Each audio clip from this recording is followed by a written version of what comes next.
morning, good afternoon, or good evening, my beautiful hot messes. My name is Mistress Lavender, and today I am reading a new book, Steal Like an Artist, 10 Things Nobody Told You About Being Creative by Kleon.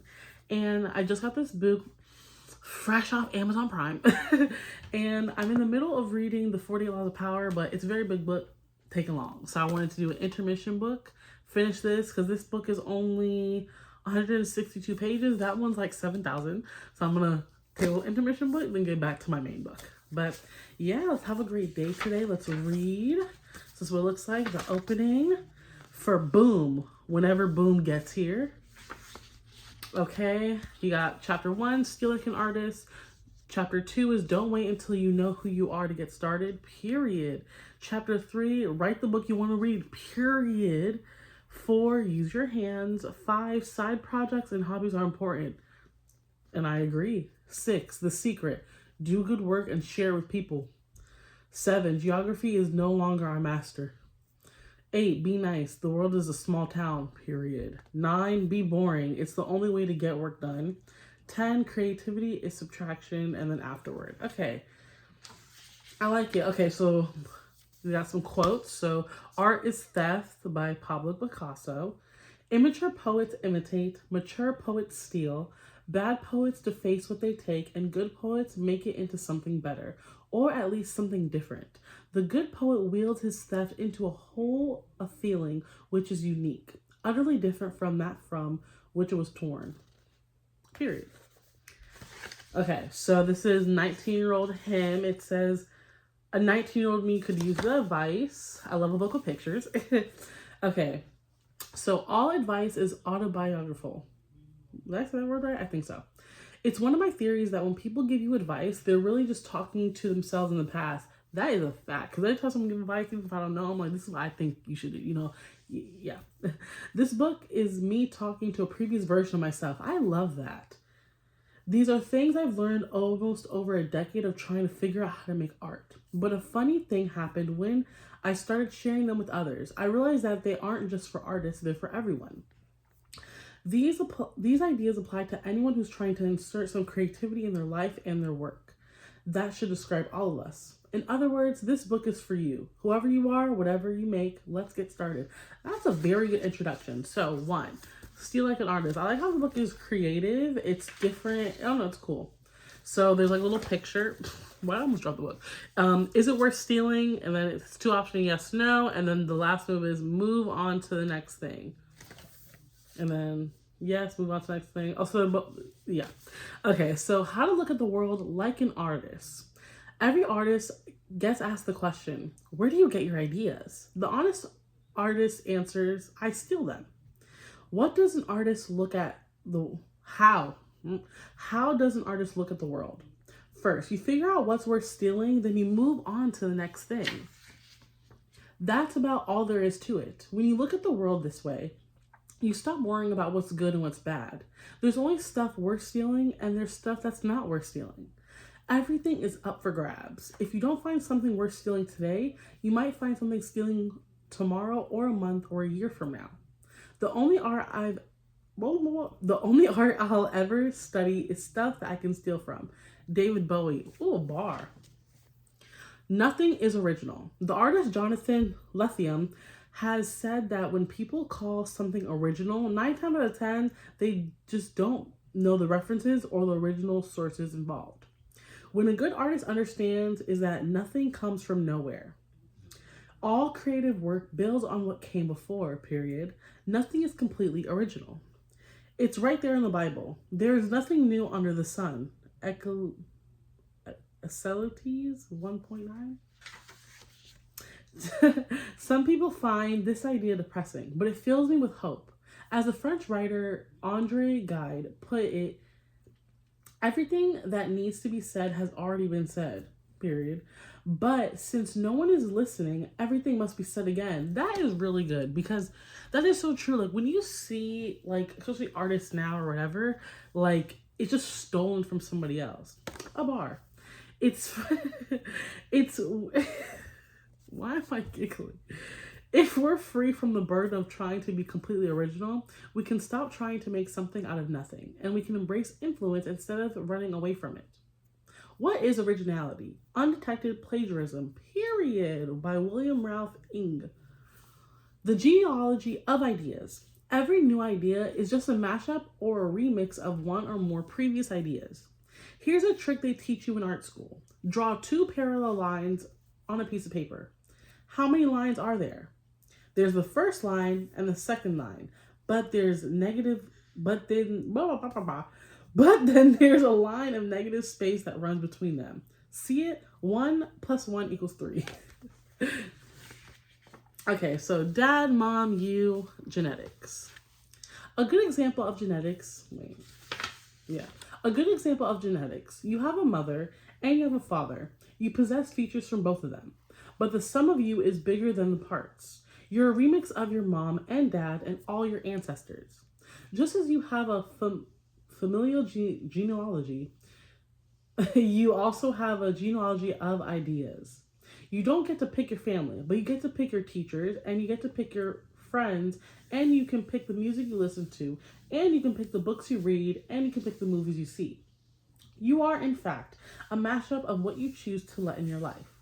You are the sum of influences. The German writer Goethe said, "We are shaped and fashioned by what we love."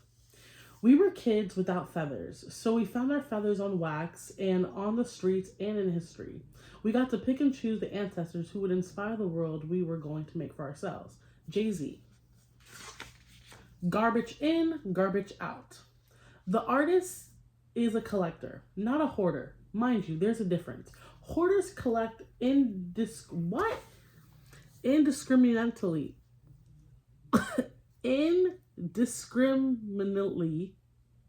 Indiscriminately. Artists collect selectively. I promise I can read. They only collect things that they really love. There's an economic theory out there that if you take the incomes of your 5 closest friends and average them, the resulting number would be pretty close to your own income. I think the same thing is true of your ideas' incomes. You're only going to be as good as the stuff you surround yourself with. My mom used to say, garbage in, garbage out. It used to drive us nuts, but now I know what she meant. Your job is to collect good ideas. The more good ideas you collect, the more you can choose from to be influenced by. Steal from anywhere that resonates with inspiration or fuels your imagination. Devour old films, new films, music, books, paintings, photographs, poems, dreams, random conversations, architecture, bridges, street signs, trees, clouds, bodies of water, lights and shadows. Select the things to steal from that speak directly to your soul. If you do this, your work and death will be authentic. Jim Jarmusch. Jarmusch. Climb your own family tree. Marshall Duchamp said, "I don't believe in art. I believe in artists, period." This is actually a pretty good method for studying. If you try to devour the history of your discipline all at once, you'll choke. Instead, chew on one thinker, writer, artist, activist, role model you really love. Study everything there is to know about that thinker.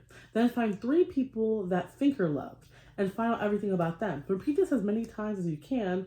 Climb up the tree as far as you can go. Once you build your tree, it's time for you to start your branch. Start as a family tree. Seeing yourself as a creative lineage will help you feel less alone as you start making your own stuff. I hang pictures of my favorite artists in my studio. They're like friendly ghosts. I can almost feel them pushing me forward as I hunch over my desk.